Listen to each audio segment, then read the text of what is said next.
What is going on, everybody? Back to the Get Back, guys. We got to get back.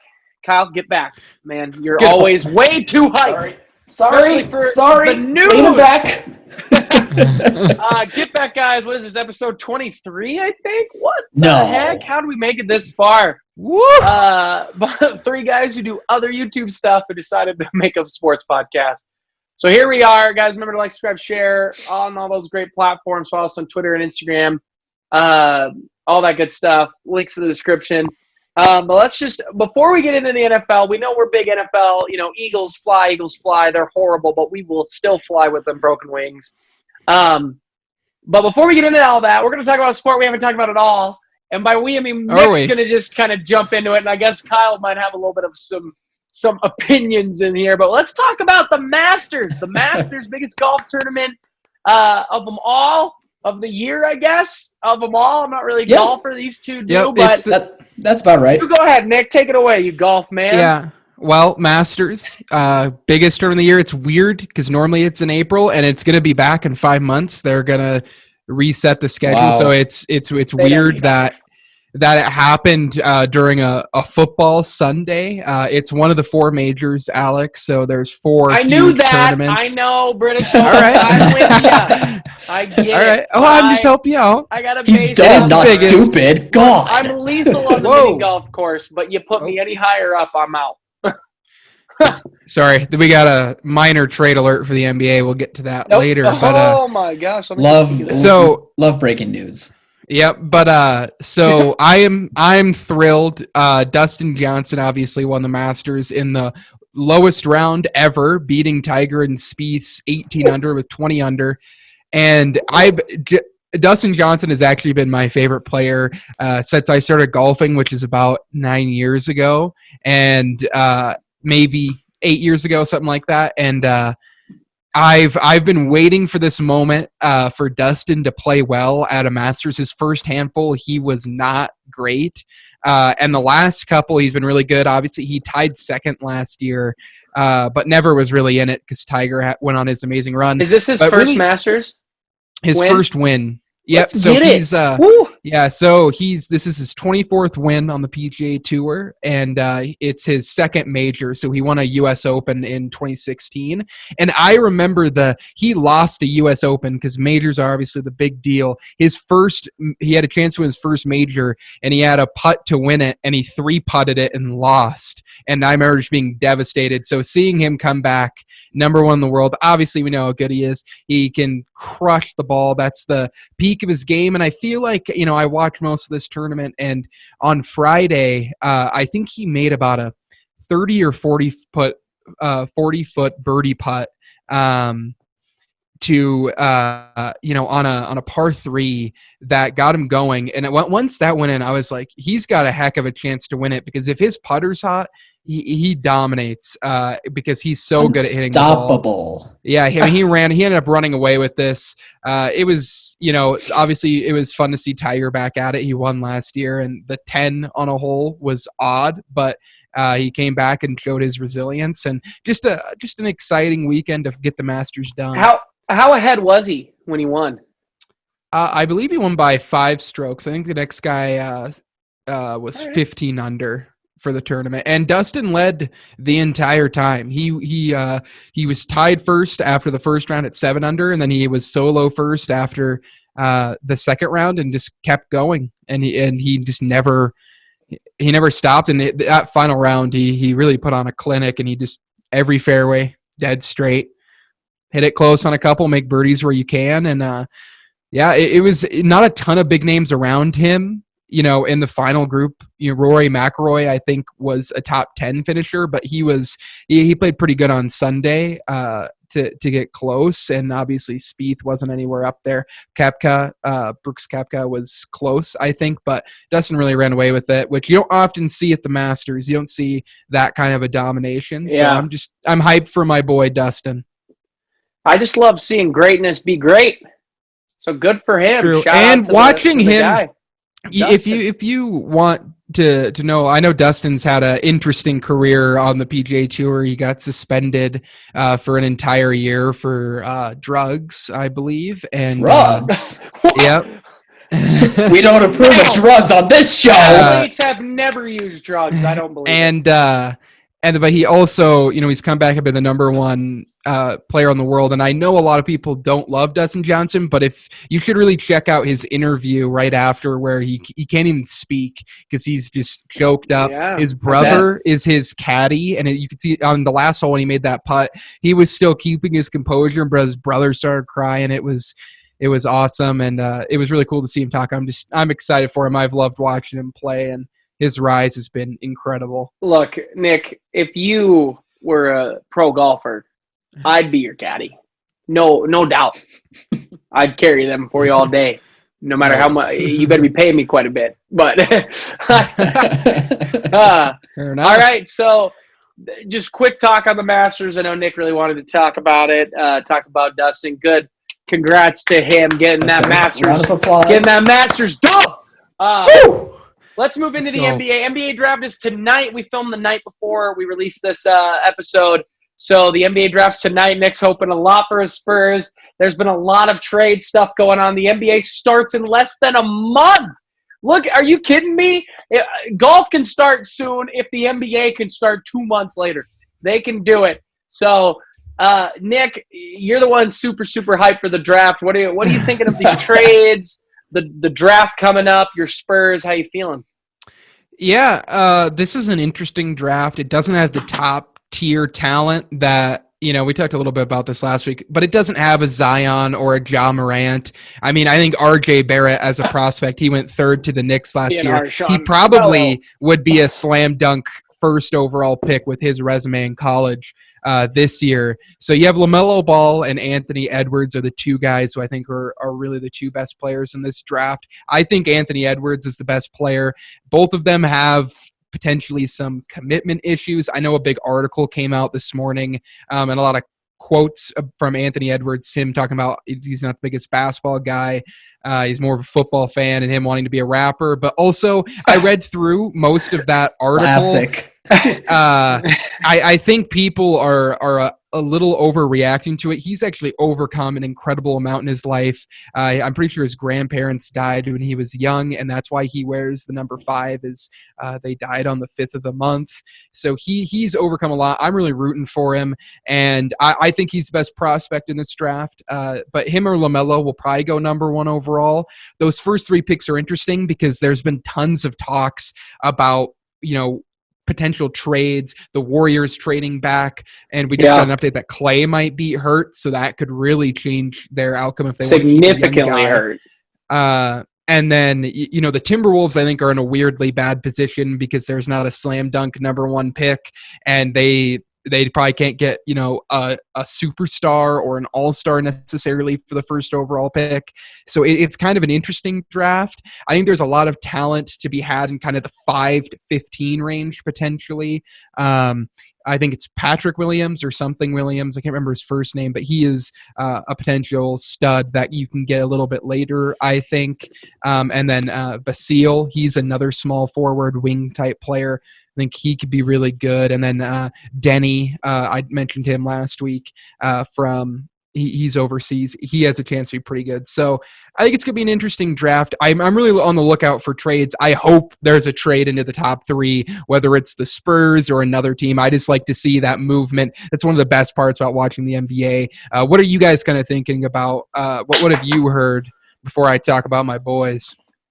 All I know is that LeVar Ball said all 3 of his boys would be on the Lakers. One got shipped out of LA. The other isn't good enough to be in the league. And this young one who's supposed to be the best of the 3 is going to go to Chicago or Memphis, I guess. I don't know. He's been a little quiet since Lonzo left LA. Yeah, he really has. There's such a drop-off in NBA talent. I mean, there's guys that there's always going to be a Draymond Green, a guy who was taken later, a Bam who ends up being really, really great, develops well, gets the right coaching, builds up that muscle, and is able to change it. For the most part, the top guys go, the top few, and then it's just kind of a crapshoot from there. Heat pick at 20. I don't know enough about them. No March Madness for me to dive into. I'm excited for these young guys to get a chance, since I'm here on a podcast with you guys instead of being an NBA star getting drafted. But I'm happy for them to get a chance. I'm more concerned about all these trades that are going on, what Houston's doing and all that stuff. But for the draft, I'm curious to see where LaMelo goes because I obviously know him better than anybody else. Kyle? Mm-hmm. The trades are clearly the most fun part about the NBA. What stars, what big players are going to wear. Because, every year it always changes. It doesn't matter what player stays on what team. It all gets changed and mixed up anyway. So, the stuff with Harden possibly, I don't know, going to the Nets. I'm really curious about that. I just was hearing that Danny Green, after being, shipped off to the Thunder, was it? And then he immediately got switched over to the I didn't even know they 76ers. traded him to the Thunder. Yeah, he was in the Dennis Schroeder trade. Yeah. John Wall, I think. Well, actually, it's been reworked, so it's a 3-team trade now. So it's the Lakers get Dennis Schroeder, and then the Lakers are sending Danny Green not to OKC but to the 76ers, and then the Thunder are getting a ton of picks, like 3 or 4. I had no idea. I saw a thing today that was like Danny Green's going off. I was like, what? I thought he was on the Lakers. This is the cool thing about NBA. Yeah. It reminds me of, remember when LeBron and Wade joined in Cleveland and they had all these guys, they had all these players, and then on the trade deadline, they were like, this is not working. So they blew it up and they just traded everybody. NBA is fun, man. They got some cool trades. They can do a lot of 3-team trades. It's awesome. Nick, is there a trade in particular so far that is the most head-scratching? Not really head-scratching yet. I think all of them have made decent sense. Chris Paul's good. The Chris Paul trade is probably the best trade just like purely for the flip because honestly the Thunder probably could have gotten more out of it if they sent him somewhere else, but I think Chris Paul wanted to go to Phoenix. That fit is incredible with Devin Booker and Ayton because Ayton is it's tough justifying DeAndre Ayton when they picked him in front of Luka and they picked him in front of Trae Young when they need a point guard. Right. And so Chris Paul really fills that, and it should help them. I mean, it doesn't make the Suns actual contenders unless Devin Booker goes from like a 25, 27 point scorer to a 33 and a dominant kind of a guy, and Ayton becomes one of the 5 best bigs in basketball. They're at best probably a 6 seed in the West, but if they should make the playoffs. And that would be really big for their franchise. The Covington trade, I think, is underrated for Portland just because it gives them some kind of defense on the wing, and obviously he's a great shooter. Every team seems to want him. He's gotten a lot of picks have been given up to get that guy into people's buildings, and he's a great role piece. Does it put Portland over the edge? Probably not, really. They're in the same bottom half of the West playoffs, kind of a tier. I think the Drew Holiday trade they gave up a little too much for him, but he is an underrated player. I think he's maybe the best wing defender in the NBA, and his ability, Chris Middleton was a big reason, I think, of him not playing great, especially against Miami and just kind of getting bullied. That's not going to happen. That it'll take off some pressure, I think, not from Giannis necessarily, but from Chris Middleton. And if Giannis can take just that half a step in the postseason, he was good in the playoffs, but if he can just stay elite, and then how you add Drew Holiday to that mix and Bogdanovich, who I don't know if that trade's going to go through anymore from the Kings, he would be a very good piece for them. I think it actually has a chance to, unless Harden ends up in the East, whether it is with the 76ers or Nets, I think it keeps the Bucks as the front runner next year, puts them back to it. That's funny. We were in the finals. I know. Honestly, I think what it really proves real quick for the Bucks is if they can't get it done, or at least can't get, depending on if Harden shows up and how good KD is and what the Heat are doing, it really puts a lot of pressure on Coach Bud, because if they underperform, they're as talented as anybody in the league now. There is no excuse. And, it's all on Coach Bud. They're making these moves because they don't want Giannis to leave. Giannis. Well, they don't want Giannis to leave. They don't want him to leave. And yes, he's saying he's going to stay, but next year, if this season goes bad, you never know how a guy changes his mood. Well, I don't think so. So whenever he's back from Greece, the Supermax will be offered to him, and I think he will sign it. Is what's kind of going around the league, which means he has to play for them for another 4 or 5 years. And it basically it's possible, but you never know. You never know. And I think that's why they're making these moves, because they're saying to him, hey, we're all in on you. Stay with us. We'll get you the pieces. It won't be Cleveland with LeBron. We'll get you the pieces to win a title. And I think they're making good moves. I like Holiday a lot.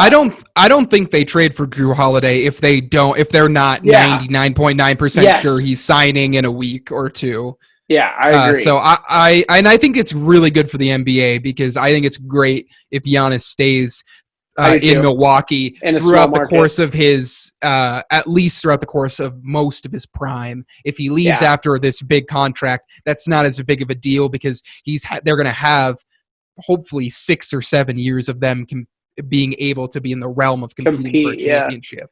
And I think Miami is waiting to see if that happens. If he signs a new deal, takes the max, what are they going to do? Because then it's like, all right, now let's go get a Westbrook. Let's go get somebody to put us over the hump. I think true. That's what they're waiting for. And Houston is really interesting. I think it's actually likely, unless someone offers them a deal that blows them away, I think they might start the season with at least one of the two, with Westbrook or Harden, if not both. People believe they might have both, at the start of the year. Fair. And when teams start to get desperate on the trade deadline, I think that's a potential place to move him. Personally, I want to see Harden leave, partially because I'm a Spurs fan and I want the West to be worse. And so if the Rockets stop being a super team, that'd be awesome. I think it'd be really fun to watch him with the Nets, just to see that team try to function. Him, Kyrie, and KD, obviously, they'd be the most talented team. Yep, but it'd be really interesting to see them try to make it work, and I think they probably would make it work. I think they'd be pretty good. That report that KD wants Harden, but Kyrie does not, is interesting, I think. Yeah, I don't really know what to make of that. I mean, it makes, I can understand KD's better playing off the ball. We saw that in Golden State. He's not a bad off-the-ball player. He can fit with just about any superstar. It's can Kyrie fit? Yeah.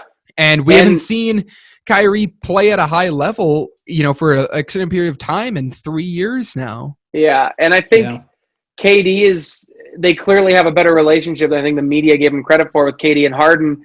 And I think that shows that Kyrie can be a little off-putting. And it's like, hey, do I want to play with this guy that LeBron won once with? But, what did they have to do to get there when I could take a guy like Harden, who has been balling out for the last couple of years and not hurt? So you wonder what they get. There's also – go ahead. Oh, I was going to say, and I think KD and Harden are good friends from their time with OKC. Yeah, I think I still they're better friends than we thought. Yeah, and I still think Russ and Harden, even right now with all this turmoil, I think they understand that they tried it out. They're great friends. It wasn't a great fit, and they're kind of with a roster and it kind of turned into a toxic situation there in Houston at the end. And so I think he still has a very good rapport with. I'm sure he's still great friends with Russell Westbrook. I think Harden and KD would be an amazing duo. But I also really want to see Harden. I would love to see Ben Simmons flipped for James Harden, because I think Ben Simmons with this Rockets roster, I know they just traded back for Trevor Ariza and then they just flipped him. Where did they send him to? That trade just happened, but I can look that up in a second. But they still have a decent amount of shooters. PJ Tucker would be a great fit alongside Ben Simmons. Pistons. I want to see if to the Pistons. So they got him out of there, and they might be willing to trade other guys. But I wouldn't be shocked. I would love to see Ben Simmons away from Joel Embiid, and Harden and Joel Embiid together with Doc Rivers. As much as I've been critical of him in the last handful of months, I think that would be an awesome team to watch. I forget that and he's make there. The East even better. Yep. And what are your guys' thoughts on Harden? Go where you want, my guy. Miami suddenly got him. I'd prefer him over Westbrook, but that's not even in the trade talk conversation. If you guys got Harden, whew, good. I mean, depending on what you gave up, if you were able to keep Harden, Butler, and Bam, unreal. And Hero and Duncan and everybody else we like. Well, and all the other superstars. Well, the NBA can get a little. You have to give up a couple a piece. Like Duncan, he'd be gone. Hero probably would have to be gone, but well worth it for James Harden, I think. I know you probably disagree with me a little bit. You love Hero. I mean, I do love Hero. He's a stud. But if I got Harden, would I complain? I don't know. I don't think so. But anyway, any final thoughts on the NBA? I don't really have anything. They're wild. I'll just bring up wheel and deal. It's true. I just want to bring up my Spurs for like a quick minute because they're going. And I'll bring up the Heat for 5. All right. Well, the Spurs are really in an interesting place. I think there's a chance they do move up on draft night. Lamarcus Aldridge and Demar Derozan are. Yep. Lamarcus Aldridge and Demar are 2 players who definitely could get traded. It seems more likely that LA gets traded over Demar, just seeing Demar's quote about him really wanting to run it back. And I think the Spurs want to run small ball, and I think they're going to, and DeMar DeRozan's going to go from starting his career as a shooting guard to now playing power forward for a year for San Antonio, which would be kind of wild. I think that's a smart move for the Spurs, and I hope we trade LA. I hope we trade Patty Mills. I want to get just a ton of youth in there. I would like to keep DeMar because I think he will help. He's a great fourth quarter scorer. Sorry, but I think it's going to be really interesting. I think there's a chance the Spurs move into the top 5 or even move up just a few spots.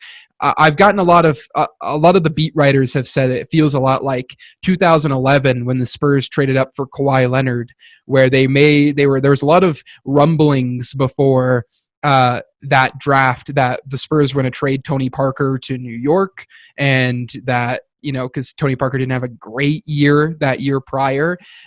Obviously, he ended up really bouncing back, but then we ended up trading George Hill to get Kawhi Leonard. I think a similar type of thing could happen tonight, and I'm just excited about it because it could be the first time if we get a kind of a blue chip prospect or someone who is exciting. It'll be the most excited I've been since Kawhi got hurt in the Western Conference Finals like 4 years ago. I'm still not recovering from it as a Spurs fan. So I'm excited about the future in San Antonio. Yeah. Good. Got a lot of good young talent, and I hope we get some more tonight. Speaking of unbelievable. Speaking of Kawhi, have the Clippers made any moves? No, they're in a hard position because they traded all of their assets for Paul George. Yeah. They traded 6. And I remember before Chris Paul got traded, there was a lot of people saying he'd love to go back to LA and play for the Clippers again. And it's like, sure, he'd love to do that, but Sam Presti isn't going to send Chris Paul to a team that he has their 5 picks from for the next 5 years. So it just didn't make sense. They're probably going to lose Montrezl Harrell. They might make a small deal or two. Rajon Rondo could be a piece that they add because it doesn't look like he's going to re-sign with with the Lakers. Yeah. Sorry, same city. But the Clippers are. I mean, if Klay Thompson is able to come back maybe halfway through the year, the Clippers all of a sudden could be looking like the 4th or 5th best team in the Western Conference alone, because they're not improving and other teams are. Yeah. All right. Okay. Well, I think that wraps up the NBA talk. Let's get into what we're all elite at as a bunch of wackos. The NFL. And we got to start the NFL the right way with Kyle with the news. Kyle with the news. Kyle with the news. Kyle with the news. All right, Kyle, what's the news? Hey, guys, remember all that drama with DeAndre Baker? Oh, all right. Guess no one remembers. He was arrested.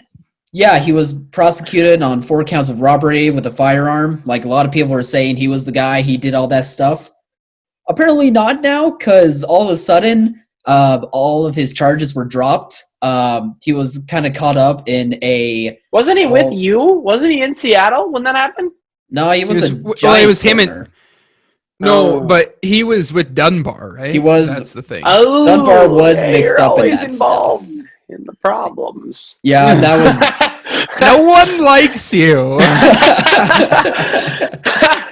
Let me look here. I'm trying to find. Yeah, so he was caught up in extortion. Apparently, it turned out. Like the lawyer His that was lawyer, involved, right? Yeah, the lawyer that was involved in all of it was trying to extort, money out of it, and he got caught and caused all of the charges to be dropped. Baker is now allowed back in the NFL, and the Chiefs picked him up, which was kind Smart of a bummer. move by the Chiefs. Yeah, it is. Yeah, the rich always get keep adding richer. talent. It Yeah, really they do is get that richer, way. and Andy Reid's a coach who can say, "Hey, whatever that was, don't let it happen again. You need to man up here. You need to be a football player, and you need to get to business." So, great pick by the Chiefs. With Patrick Mahomes, on your team, I think everyone's going to stop what they're doing and play football. The MVP likely of the league over there. It's true. He's going to run away with it. After Russ's getting close. Poopy performances, I agree. Honestly, we're still in it. I mean, Carson Wentz could make a move any day now. Dallas Goedert is leading the MVP race. It's actually Matt Saputo, I think is how you say his name or whatever, who's our third guard or whatever. He's the MVP of the league. All right, whatever. Right. What else news you got, Kyle, with the news? Well, just today, thanks to a buddy of ours, I've discovered that pretty much the entire Raiders defense might have COVID. Got insider knowledge.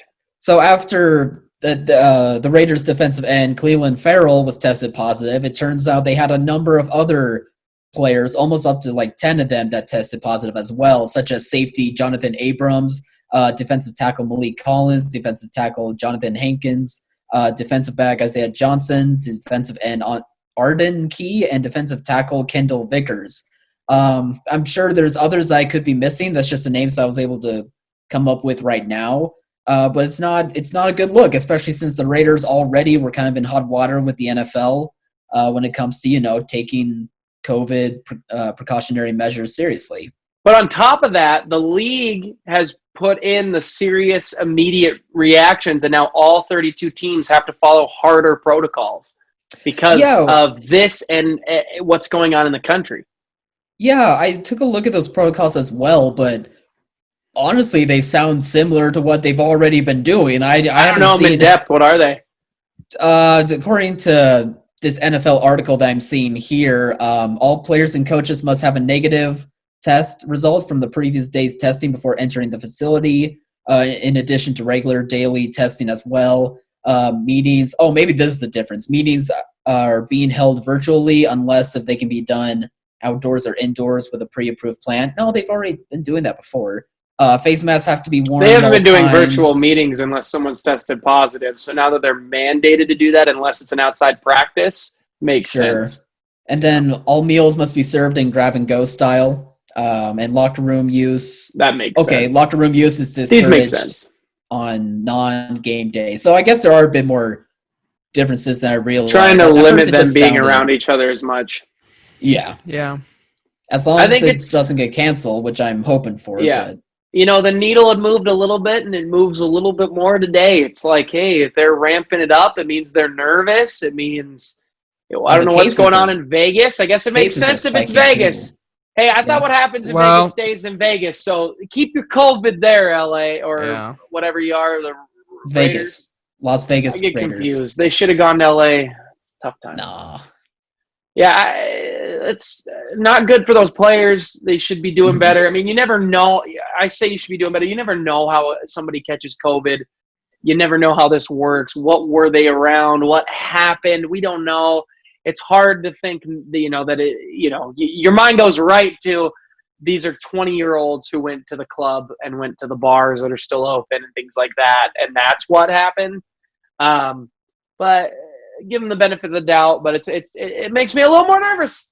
I mean, benefit of the doubt, sure, but the Raiders have already been taking picks away for not following the rules as they should be before. True. So I think it's an organization thing for some reason. You think it's Gruden?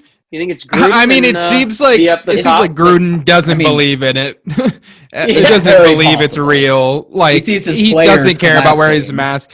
it seems like he doesn't care, and so there's being positive tests, and I could be wrong, but seems like the management does not care very much, or does not recognize maybe kind of the reality of the situation. Yeah. It's funny though, because there was that rumor, real quick, Kyle, if you don't mind. There was that rumor that who's the owner? Why can't I think of his name? I'm blanking on it.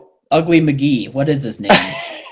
Mike something? David. No, it's not Al Davis. It's Mike Davis. Right? It's Mike not Davis. It's his son. There were rumors that he was the biggest guy saying, hey, let's cancel this season because of the debt he was going to be put in because of COVID and the new stadium. Yeah. And it's funny that he's the one that's saying, let's put this on hold. But then now Mark Davis, but then now they're having the toughest issue of any team, close, right above the Titans. And everybody else has had one or two. Yeah, they are good. Weird. But for the most part, the rest of the league for the has had Seahawks. Get out of here. Zero case for the Seahawks. I'm just saying. We got one. Be exposed. Don't come in here with we've had zero. We haven't had any. We had one exposure. Get out. Seattle's a hot spot, and yet 0 cases for the Hawks. So just saying, we're all that magic bubble water. It very much could be. Oh, what a great story that was. Water. Wisconsin's wild though, but Packers have had a couple. Yeah. Well, the needle moves for me a bit. I'm a little more nervous. Maybe the Hawks should get it. Maybe they'd start playing better. They need to toughen up more. Let's just cancel the season. I'm 3-5-1. I'm not to play it on a brutal schedule. I just want to cry in the shower and get the season over with. Anyway, is there any more in the news? No, we pretty much rattled it all off. Those were the two big hot topics of the NFL. I do have a piece for anyone watching. For anyone watching, please go to your Pro Bowl votes. Vote for Yannick Ngakoue. We need him to make the Pro Bowl. He earned it. Are you talking about? The Jags the Vikings get a higher pick if. Yeah, so if Yannick Ngakoue is a Pro Bowler, the 4th round pick that the Ravens would send turns into a 5th round pick. So vote him in. Vote him in. It's so weird that the Vikings just traded him away. Well, they've won 3 games straight since, haven't they? I guess so, but that's not because of. They've won, I think. Yeah, something like that. 3 in a row. Yeah. Packers, Bears, and a team in between. Such a weird trade, but whatever. Yeah, I'm not in charge of these things. So let's transition here. NFL. Kyle, with the news is over, and it's time for we're gonna skip the over under this week, and we're gonna go right into surprises. And Nick out here bragging out camera. I've got a heck of a surprise. So since I'm hosting today, Nick, what's your surprise there? Because if it's the Eagles, I will shut the show down. Not the Eagles. Something. If it's the Giants, I will also shut the show down. Well, Giants would have been my underrated, so you skipped out on that one. I'm going to make our other pal sad. I'm shocked at how bad Russell Wilson has been the last 2 weeks. I'll piggyback off of you. I agree. He was. Because, I as at least you two know, I've obviously been a lot harsher on Russell Wilson. So mean. And I think he's a very good quarterback. I think he's become a elite in the last couple of years. But I thought he would potentially slow down a little bit to, maybe not on pace to throw 58 touchdowns. I was like, okay, that seems like a possibility. But I didn't think in his last 2 games against good defenses, but I wouldn't call these top-notch defenses, especially on the turnover front. Buffalo is not known for getting turnovers, I'm pretty sure. They're mainly known for just being they haven't been this year. Underrated, but their defense, though, for the first 6 weeks was not very good, actually. Yeah, it's not ranked high. But they have a lot of talent. Yeah. No doubt about that. And obviously the Rams have 2 key pieces, and I'll get to that in a second. But Russell Wilson's thrown 2 touchdowns, and he's turned the ball over 7 times in the last 2 games. That's not the last 2 games. He's turned over 2 4 games. times. Yep, 7 times in 2 games. He turned the ball over 4 times against the Bills. Some of them were fumbles. I'm only looking at the picks, so I was very 4 picks, 3 fumbles. One of the fumble is not really his fault. It was low snap counted for him, so kind of like 6.5. But he still could have just fallen on the football, and instead he just kind of let it go. Pulled a Cam Newton there. I'm just shocked because I thought he would regress to be maybe have a couple games of 1 or 2 touchdowns, but still low on the pick front. The fact that he's thrown the ball over 7 times in the last 2 games is shocking because it's not like it's worse. I mean, in 2 games, God. I mean, he's turned the ball over almost as much as Wentz. Wentz is the only player. He's tied with Daniel Jones. Stop talking about Kyle. Don't talk about my team. You know, it makes me sad. So I'm just shocked. I'm sure he'll turn it around a little bit. Huge game again tomorrow. 3 weeks. Yeah, it's just it's odd to see him make such bad mistakes and 6 deep throws. Attempts and no completions. I think the Rams really showed the formula for beating the Seattle team. When Seattle gets cooking, and we talked about this even week 2 with the Cowboys, they just let people run free. And I know that's because they're a terrible team, but with the Seattle, it seems like Russell Wilson and DK and Tyler. I mean, Tyler can get some over the middle stuff, but it seems like they don't have that mid game. It's either dump offs to a running back or deep balls. And it's been like that for years, but it works when you have a receiver as talented as DK Metcalf who's balling out, and then you're just rolling. And we saw that through the first, 16 touchdowns, 2 picks in his first 4 games. But I think that and this shows, another really interesting thing on team building, but the Rams, they have 2 elite players on defense. They have Jalen Ramsey and they have Aaron Donald, and it's at the 2 most important positions, cornerback and pass rusher. Cornerback was able to shut down DK, and Aaron Donald was able to wreak havoc and cause a lot of, other people to get more one-on-ones, easier time getting to Russ, and Russ took a lot of sacks. Yeah. And it's really interesting looking at that defense compared to Seattle's defense, which also has 2 elite players. Bobby Wagner and Jamal Adams are both top 3 at their position. Yeah. But they're at worse positions, less important positions on defense. And so I'm shocked. It's a huge game coming up. I think it's a 50-50 coin toss between Cardinals and Seahawks because I just don't know what you're going to get out of this offense. So I guess I'll throw it to you, Kyle, because I know I've been just kind of rambling on about throw it to me first because I have one thing I want to bring up, and then Kyle can chime in on all the Hawks. I'm just shocked about it. I think Russell's play, part of it is the fact that his defense is so horrible. And I think that is on Pete a lot. I think we're being too kind to old Pete. And I love Pete Carroll, but this defense is historically bad, and it's putting Russ in Wentz-like positions where he thinks, I have to make a play here. I have to. And it's causing him to have turnovers, throw picks, and I think it's been evident in these last 2 games that it's starting to show that he can't carry the load. He just can't do it every game in and out. We saw it. It happened with Rodgers, too, for a while. At some point, they just can't carry the load.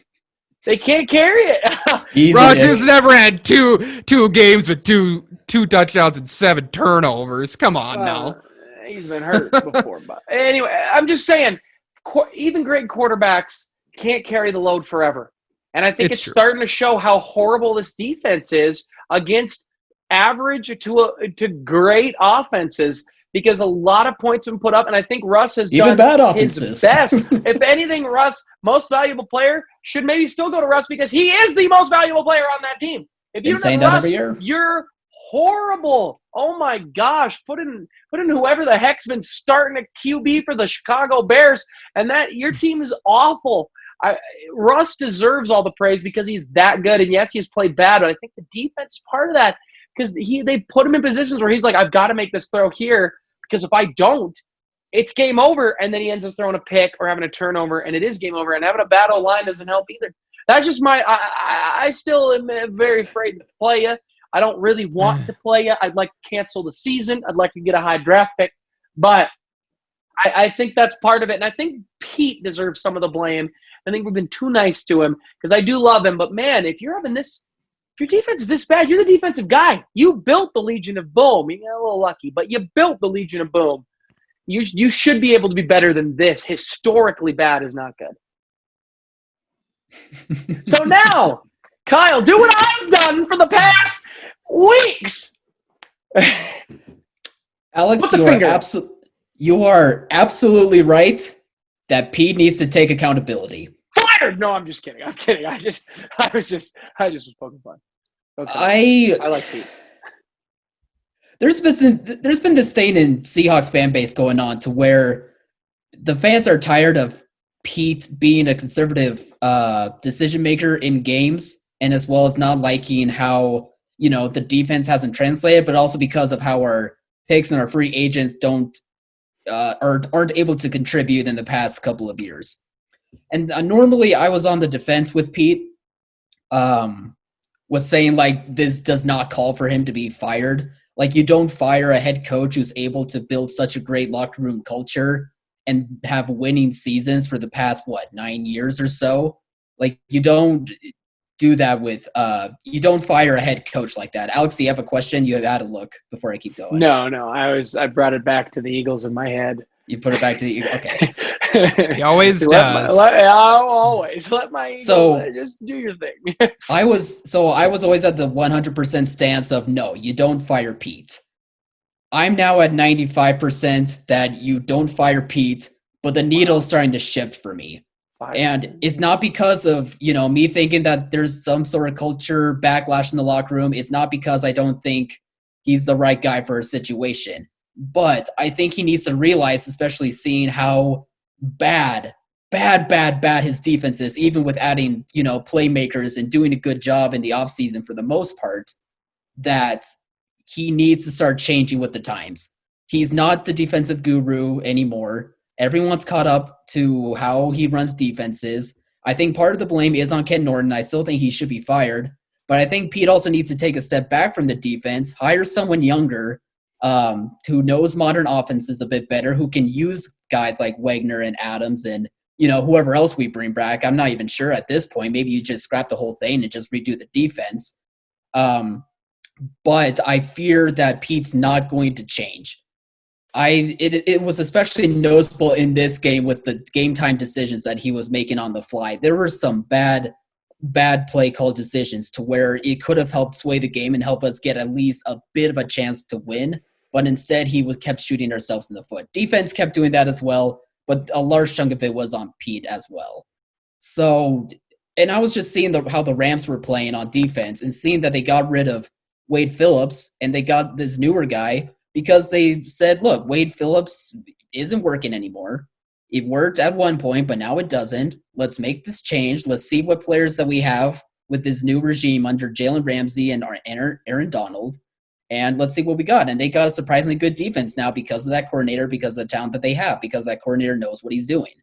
So if Pete understands that he needs to change when it comes to game time decisions and when it comes to realizing that he's not that guru anymore, nor should he keep living in the past when it comes to, these defensive type schemes, I think it's going to cost us in the future. I mean, he just signed like a 5-year deal, but he's not. I just worry that in 2 or 3 years it's going to bite us in the butt and he could be on the hot seat. I don't think it's going to happen in a year or two, but maybe year 2 or 3. I don't know. Even with Russell Wilson, and if he doesn't change the way that he's been changing, especially seeing all of our division rivals and how much they're changing and improving, I could see him being on the hot seat, and I wouldn't be shocked at all. So a lot of my frustrations are on Pete right now. Like, obviously, defense and offense needs to play better, but it all falls on Pete, and he needs to be held much more accountable than he probably is right now. So since you're talking a lot of Hawks right here, and you've talked about your frustrations, let's just kind of combine surprises our teams. Wait, what I have are you a question expecting about the going into this week? Oh. Yeah, well, stick with the Hawks. Nick can ask a question, but like, any final thoughts on the Hawks overall, your team going into next week? Next question, I think the Cardinals could sweep us. I'm going to be honest. You play the Cards this week? Yeah, I think the Cardinals can Thursday, That's a good tomorrow. Yep, our game's tomorrow. We are actually we are banged up on injuries. Alex, I know that you're saying that the Eagles are like the most banged up. I saw a stat recently that said like we're number 1 when it comes to injuries. I don't know if that's true. I'd have to see that reference and get back to you on that, but that's what honestly, I was reading. If the stats support it, I don't care. We're 3-5-1, so we're worse. I mean, that's fair. That's fair. The record says it all, but between the injuries and between it being such a short week to where we came off such a bad loss and everything just, we're winning, but at the same time, everything's not looking too great right now. I think the Cardinals are on a high, which will actually come into my surprise later on, but I think they're on a high right now to where gonna I think so. Yeah. Yep. And first game was in Arizona. Right, that's right. So I think between all that stuff combined, I don't see the Cardinals winning. So what's your question, I see the Cardinals winning. Sorry. I'm just confused about the narrative surrounding Pete Carroll because Matt LaFleur is an offensive coach. He calls plays and he has to do with the defense, but Pete Carroll I thought was a defensive coach, and then all I've heard and Alex just said, oh, Pete Carroll's defense has got to be better. But then all I've heard for 6 years is that Pete Carroll's the worst play caller of all time because he called a throw on the 1 yard line.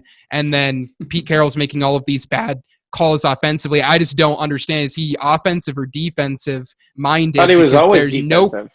No, he is. Me too. So I don't understand why he's getting critiqued that much for the offense. Because I feel like I hear anytime the Hawks do something bad, I always hear it's Pete Carroll's fault, and it's like on both sides of the ball. I'm just confused. He is defensive minded. He lets the coordinators do most of the play calling, but when it comes to game time decisions, such as okay, Pete, it's 4th and inches. Should we go for it or should we punt? When if we punt, we have the worst defense in NFL history. He decides to punt, says that he has more trust in his defense than the offense, which is just the most backwards logic. You can look up those quotes if you want to. Like, it's basically as clear as day. That's what he's saying. And it's those types of decisions to where the Seahawks fan base has been seeing more and more of them. Yeah, there was, throwing on the 1 yard line, say what you will about that, but there weren't that many costly mistakes. Still don't hate the call. Neither do I, but there weren't that many costly mistakes. I hate the throw, though. I still think, whatever. I'm not getting into that right now. I'm already sad. Whatever. You're sad. I'm just kidding. So anyway, my point is that because Pete had such a great defense, like those playtime decisions weren't that costly because on both sides of the ball, we were pretty, even and we could make it work. Here, though, like his game time decisions are being costly because we have a defense that's exposed. And unfortunately, like our offense is, either a deep ball or a short dump off to a running back. And it's easy to, predict for a lot of defenses now. I also think he's the head coach. Whether you're the defensive-minded guy or the offensive-minded guy. I understand your job is to be in those meetings, be a part of what's going on, know what's happening, make decisions on what's happening. And Pete's got to take some of the blame. Maybe not all of it, but he's got to take some of it. I'm not saying he shouldn't take some of the blame. I'm just saying I just am confused about the narrative because every time I feel like I hear, oh, he's a bad play caller, and I've heard it for defense and offense, and I just want to get it clarified. I've never heard it for offense. That's weird. Not play caller. You're all the time. But play caller isn't the right word. I would say decision making. Like I understand if he takes over situational football where it's little things like that, like are we going to kick a field goal, are we going to punt, or we are 63 as well. Yeah. So I can kind of get that, but I don't know. I feel like I've heard a lot of his like, oh, in the first half they only run the ball, and I guess he helps with with designing it during the week, obviously, but I feel like coordinator, I like your switch of, because isn't your offensive coordinators in his second or third year now? Third year. I actually give credit to our offensive coordinator though. He's learned and he's convinced Pete to an extent that, hey, let's trust Russ. Let's get the ball in Russ's hands more instead of running it on first and second downs up the gut. And he opened up the playbook a bit more to where Russ and that offense can do a bit more. That's what I was going to say. I was going to agree with that, actually. That was. I slightly disagree. you've been screwed at running back with injuries for the last 2 years. I don't think that's I don't think that can just be the coach being like, no, let's put it in Russ's hands. It's also situational if you don't have Chris Carson, Carlos Hyde, whoever the heck was your backup last year. No, I don't even know who started this year. No, well, first it was Alex Collins, but no, we actually have changed our playing style to where we're not running as often on first and second downs as we normally have. So it's not but also I think that's also player personnel. You've got injured running backs constantly. It's part of it lately, yeah. I think that's part. I'm not saying Ken doesn't deserve that little bit of praise, but that's a. What I think is that's interesting. a problem. So Alex talked about how he feels like he has a ton of pressure. And so that's why he's kind of pressing the ball. But could that also be because they don't run the ball anymore? Like for years, people got angry that they ran the ball too much. And to an extent, I understand it. But maybe they were protecting Russ's, tendency to maybe throw a few too many picks, take too many bad sacks. And by using the run, they can protect that a little bit. Because also, I mean, their offensive line's actually been a little bit better this year. You have a very good left tackle. Average. It's actually my favorite part so far this year. Yeah, but in years past, it's has been awful. Worse, and so it's a way to protect Russell Wilson because he does take a lot of sacks, and a handful of them are on him. Yeah, I agree. So I don't know. I was just curious about the Pete thing. Not saying I was disagreeing with your points. I was just wanted to know if kind of what his role was because I feel like I've heard different things. So I just wanted that clarified. So I'm here for that's it. fair. Outside looking in, interesting. It makes. Outside looking in, it may make no sense, but to a Seahawks fan, it is. But man, if you don't want Pete Carroll, I love Pete Carroll. I'd love to take him off your hands. Don't get me wrong, I love him. Fire too. Pete. Let me fire Jim. Bring Pete in as a DC. That's what I'd be here for. Don't get me wrong. I do love Pete Carroll. I think he's a great coach when it comes to rallying the troops and building a great culture. But I do think it's coming to be where he needs to get better coordinators, especially on defense, around him to where he doesn't have to put it all on his shoulders necessarily. You know what I mean? That's also on the GM and him for bringing in the guys they did. They brought in guys that are not working out. There's diamonds in the rough that we're fine when it comes to our GM drafting, but I do think he does need to be held accountable as well, and he needs to take a hard look on how to draft. And that's a bit on Pete too. Drafting has been Pete's a big part of the draft. They both need to take a look in the mirror then for that. Yeah, they both need to take a look. Yeah, you guys feel like are awesome in free agency lately, and then outside DK Metcalf feels like you haven't really hit, on a lot of major picks in a long time. Not in the first 1 or 2 rounds, which is a fair criticism. I mean, Jordan Brooks this year I actually do like. I think he could become a solid player. He was a first round pick. I don't know who that is. But middle linebacker. But he was a diamond in the rough for us. Or sorry, when it comes to other players who are diamonds in the rough, there's Chris Carson in the 7th round, David Moore in the 7th round, Will Dissly in the 5th round, and of course there's Sherman and Cam and Earl and Will Dissly. What happened to Will Dissly being a top 10 tight end, and it looks like he's the 3rd best tight end on your own team? Better than Goddard, and Goddard's light years better. I don't know what's going. At first, for the first couple of weeks, I was fine with his situational role. Like, he's a better blocker, and we have Greg Olsen, so let Greg Olsen take the passes while let Greg Olsen slowly hobble his way on out there. Yeah, he's been a tough pickup. It's been a little rocky, but I've liked his situational role for the most part, and he does flash at times, but I do wonder if, even though he's rehabbing pretty well, that the injury is it's still hitting him pretty hard because he had 2 back-to-back season-ending injuries. That's tough, even for any sort of player. So yeah. And we also have Jacob Hollister, who's still a good tight end, and he's been flashing as well. He's been all right, good. Let's rattle off the rest of this real fast, Kyle. What's a fast surprise? How about that DeAndre Hopkins catch, huh? Woo, surprise! When he's on your fantasy team, you knew he was catching Hail Marys. I was surprised that Kyler looked like Aaron Rodgers out there, made a heck of a throw and a heck of a catch from DeAndre, who people were being so dumb and saying that, what if it doesn't work? It's going to work, people. Clearly it's going to work. Offense really has hurt Hopkins. Oh, man, Hopkins. What if he can't run a spread taking a shot at Zach there. Yeah. Good Lord, people. They're going to spread that ball around so much, he's not going to get any touches. There's no way He's he can catch a gotten football too many anymore. touches. Yeah, borderline too Honestly, much. it isn't enough. But anyway, those cards, they're looking good, man. And Hopkins, I hate having to play against All right, him. I'll do my surprise. They knew. Real quick, Al, we knew the Cardinals would be top of the division 10 weeks in.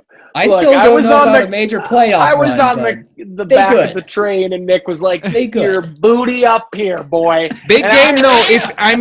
If they win, it puts them in a great position to win the division. If they lose, obviously, hopefully they should be a wild card team against which Seahawks, will be a win. Which would be a win for them for sure. All right, I'll do my surprise real quick, and then Nick and I will rattle off our team super fast here to wrap the show up. My surprise is the Colts. Quietly at a 6-3, beat the Titans. Everybody's kind of saying the narrative is these Titans are good, and they beat them pretty bad. It was like 17-33, I think. Let me pull those but that game's a little misleading, I think. I'm just saying it's good for the Colts. They're at 6-3. I think they're a surprise. We thought they'd be pretty good. I mean, Kyle and I thought they'd be pretty good. Nick did not agree with that one, but I'm happy for Frank Reich. Right every time, Nick. Phillip Rivers threw 40 times, too much. Just wait. But he gets no turnovers. If you can get a good Phillip Rivers, you're going to have a good day. And I'm glad for the Colts. It's big for their division. That's a surprise win, a big win, because they need that to keep that lead and get them tiebreakers. So good for the Colts. That's my surprise. Rivers got a weapon back too, and Michael Pittman. That guy's going to be a pretty good. Isn't Hilton back as well too? Isn't Ty finally back? He didn't really throw to him. He's not flashing this year like he has in previous years. He's like 812 years old. It feels like it.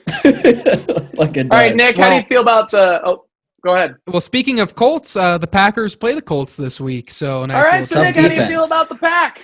Yeah, defense. Yeah, I'm not too worried about it. I think the Colts are a decent team, but I still would imagine. I mean, they won that game, but they had there was a whiffed punt, and then they had a block punt, missed field goal, and all of a sudden it's a 17-point flip. You're going to lose most games when that. You're going to lose most games when that happens. The Colts, they do have very good defense. It's going to be fun to see Xavier Rhodes, who's we've talked about previously, back at it. Him and Devontae have had a lot of great battles, and I know they love playing against each other, so we should see Devontae's best. Aaron, back to it. I mean, I think it's just big time getting healthy. Lazard's back, which will be huge because he's our second receiver. Hopefully, Jair Alexander and Kevin King will be back. Those are only two major injuries after Bakhtiari came back, obviously. Highest paid O-lineman. Good for him. Good for him. Good for Bakhtiari. Love it. On that Love jet it. ski out there. Love it. Love him. Great player. Glad we signed him. Hopefully we can keep Corey Linsley and then kind of let the other guys go. Maybe do a franchise tag. But yeah, I'm looking forward to the game. Obviously, the Packers are in a very good position to get the number 1 overall seed in the NFC if we just stay the course. 13-3, 12-4 could very likely win the NFC because there's a lot of teams that are good but not dominant. The Packers have kind of a soft schedule, but we do play the Colts into the Bears, so just take care of business. I think we're a better team, but you never know. They do have a very good defense. All right, let's wrap this show up the way it should be with your boy. All right, let's see this here, boys. This is the panic button, and I'm slapping the crap out of it. I'm panicking. Now? We were supposed overreacting. Now. Yes, now. Because we were supposed to beat the Giants and we did it. Oh my God. Our team is bad. I mean, you have seen the frustrations. This division game should be a sweep for a team that's supposed to be getting healthier, which we kind of were. Got Miles Sanders back. Guess what we didn't do? Didn't run the ball. And I was watching the game, and every time Miles got it, I mean, the commentators were like, Miles Sanders is averaging most per carry in the league. This is insane. This guy really gets a lot. He gets like 7 yards per carry. And then I watched that happen. I'm like, man, he's getting almost a first down every time. And then suddenly Doug doesn't throw the ball or doesn't run the ball. He's throwing. He just keeps throwing the ball. Stop throwing the ball, too. dog. You know what's Stop an interesting stat I saw? Did you see this stat? I don't know, but it's I've seen a lot. the Eagles have the least amount of rushing attempts, or like on pace for a team that averages like 5 yards a carry, and it's equivalent to the 2018 Green Bay Packers, who could run the ball beautifully, but they just would throw it every time when they had no weapons. Yeah. And it's odd. Do we have weapons? I don't know. I like Reagor a lot. I still think there's a lot right now with Reagor and Jefferson because we took him over him. Yeah. I think that's unfair. Reagor's 21 years old. Jefferson. The kid's been hurt. He tore the ligaments in his thumb, and when he has played, he's made an impact. No, I think Reagor can be good. Reagor is good. Jefferson, who I was not that high on Jefferson coming out. Jefferson's been one of the best rookies in the he's balled ever. breaking records in Minnesota, and it's part of the consistency that their team has had. I think if Reagor hadn't torn the ligaments in his thumb, if he had been part of the offense, he would really start to ball because he hasn't had the time to mesh with Wentz. Yeah. Travis Fulgham, my boy Fungi, Kyle asked the other day in our chat, he said, "Hey, is the hype over?" And I didn't really respond to you because I was that upset at the game. But the hype is not over because it's one game. He balled out for 4 and then had one game off. Give him He's a talented this season receiver. and another season to really see what he is. He's got some talent. Sure. Alshon Jeffrey came back, played 18 snaps, had almost no impact outside of blocking. Okay, I guess on runs we barely did. But I'm mad at the whole team. This is a winnable game. We go Browns, Packers, Hawks, Saints, Cardinals, then the TBDs, and then the Cowboys to end the year. That is a rough schedule, and we might not win the division if we don't win one of those games now as an upset after losing to the Giants. The whole idea was that, hey, the rest of the NFC East will lose out, except the Eagles will win in division. And now that's up in the air. We're still a game and a half up. Now, remember, I'm bad. We're a game and a half up on these other teams. And we're not going to be bad forever. We should not be this bad. We're the only team in the division that has a returning head coach, returning D coordinator, returning everybody for the most part. We should be better than this. Yes, injuries have played a major factor. We've been one of the most injured teams in the league. I mean, you can't rotate 13 offensive linemen and expect to get consistency. Wentz he has the most turnovers. He's also been hit and sacked the most. I'm not ready to say the jury's out on him. From what I've heard today, specifically in some of the press conferences after practice, is that they are very mad. I mean, Jalen Mills was saying, hey, we're ticked off, but that doesn't matter if you can't go out and put it on the field. You can be as mad as you want in your facility, but it just doesn't matter. And the team should be better than this. I blame so much on Doug. I blame a lot on Jim Schwartz. Doug is not – I still do not absolutely hate his play calling, but I have moved the needle slightly from no, he shouldn't have to give up play calling to Kyle's 100 to 95 with Pete. I'm kind of there with Doug. I still think Doug is calling the right plays, but Doug is stuck in himself saying, let's call plays that I designed for Deshaun Jackson, Jalen Reagor, and Alshon Jeffrey, and none of them are playing. So these young guys can't do those plays. We dominated in the RPO in 2017. No RPOs. We don't run RPOs anymore. Where are they? No Zach Ertz and no doing the 12 personnel. We went from the team that was doing the most 12 personnel in the league for the last 3 years to one of the worst. And your boy Richard Rodgers, though, he'll ball out. That guy, he's a baller. Hail Mary God all day. He's played well, but we still just don't trust him and Goddard enough to go with the full 12 personnel sets. Ertz is activated off IR this week. He might not play, probably won't. I'd say it's doubtful, but it's possible. I don't know. We've got to upset this Browns team. We've got to have one upset and to hope to get to those 6 wins and then beat the TBDs and the Cowboys. Obviously, I'd love to win out and somehow become 11-5-1 or whatever that would be, 10-5-1. But I'm disappointed in the team. I'm disappointed in the season. Doug, there's this whole narrative. Should Doug be on the hot seat? The seat's heating, but it shouldn't be hot yet. The guy won the Super Bowl 2 years ago. He's been in the playoff every year, but Reds his rookie year. Give him another year to kind of fix this problem for sure. But next year, if this is bad again, if this is this bad again, I mean, we're not going to stay this bad. Eventually, Dak Prescott comes back. Eventually, the Cowboys team maybe to another team. Well, sure. Well, what's interesting to me is the team that beat you is the Giants, who I know I was a little bit higher on than you guys. You guys said they were like bad. a 3-4. It's a horrible loss. But you guys said they were like a 3 or a 4 win team, and I thought they were more like a 6 or 7 win team. Yeah. But they've been in every single game they've played this year. Even against the Bucs. They feel like a team that just doesn't know how to win yet, right? It feels like, and I haven't watched with a new coach. Them. It makes sense. With a new coach and Daniel Jones, if he can learn how to not turn the ball over so much, that the defense is actually pretty good. You get Saquon back. It's a good corner. You get Saquon back, and you get those receivers, Shepard and Sterling, or is that the same person? No, there are 2 receivers on the outside. Yeah, that's the same person. Sterling Shepard. Who's the other guy? Darius Slayton. Yeah. Slayton. I don't know why. We got a little banged up in our game. Yeah, but if those 2 guys can kind of stay healthy and Evan Ingram can start playing a little bit better, this team, and I don't know if they balls. Yeah, I don't know if they can overcome the Eagles necessarily. I don't know what their schedule is the rest of the year. They are 3-3 in their last 6, which is, in the East, good enough to make some noise. Yeah, a game and a half back.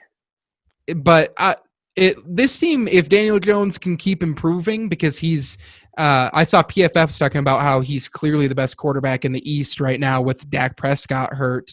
And they have him ranked in the top 15 quarterbacks of the year. If he can turn down those turnover plays and you get Saquon back, they could actually be a decent team if they get maybe the right coach in there. But they feel like a team that just needs to learn how to win. Which kind of everything like the Cardinals you're saying a year ago is why I'm so nervous and starting to hit that panic button, because we can't be falling off. We're supposed to be the veteran team in here, and glad Wentz didn't turn the ball over. That's cool. We also couldn't get Daniel Jones turn the ball over, but whatever. I mean, the defense played horrible. I mean, I watched them just play horrible. It was like watching the Titans or Dolphins game last year. It was just like every third down to be 3rd and 7, and it's like I had no faith it was going to be a stop. And I was right every time in this game, and it's frustrating. It's frustrating, but I've been doing it for 2 years. Well, you've been doing it for 2 games. Well, every game. Every game for the past year. Well, but 2 I don't have years. Russell Wilson out there making, and I love Wentz, but eventually these receivers are showing the fact that they're that young, and I think there's the biggest priority for the team to wrap up here is. I actually think the biggest priority if you're Doug Peterson is saying, let's just get into the playoffs. Win enough, get in. Don't even necessarily need to win, but if Wentz and these young receivers play that whole game, that's good. I think that's good for the team to recalibrate next year. Wentz finally has that playoff experience off his back. He had 1 drive in that game last year, but then you cheap shot at him, Kyle. You specifically did. And I don't even have Clowney anymore. And you wish you did, that's the biggest thing. No, really get good. this completion with surprisingly. Get this chemistry with Rager. Fun guy, really see what he is, and Greg Ward, and then recalibrate the team from there. You got to move off of Alshon Jeffrey and Deshaun Jackson. Apparently Zach Ertz, I still disagree with that, but apparently Fletcher Cox at this point, which I very much disagree with. But isn't he like 100? 102. Feels like it. 28 or 29. And if not, I'm okay. Because if we don't win and the Giants do, give me a top pick. Let's go get a baller. So I'm in a good position. I mean, not good, but I'm in a position where I'll end up being okay either way. We've got a couple minutes. I'm just going to throw you a last question to end on. If you guys do get a top, say you kind of lose out, let's say, worst case scenario, you lose out. Do we go after a QB? Do you go after a QB? Do you go after Fields? If Justin Fields is available, do you select him? I don't think so. Mainly because of the Hurts pick. Hurts? Okay. And I think they liked Hurts enough to say, hey, if it's not Wentz, it's going to be this guy.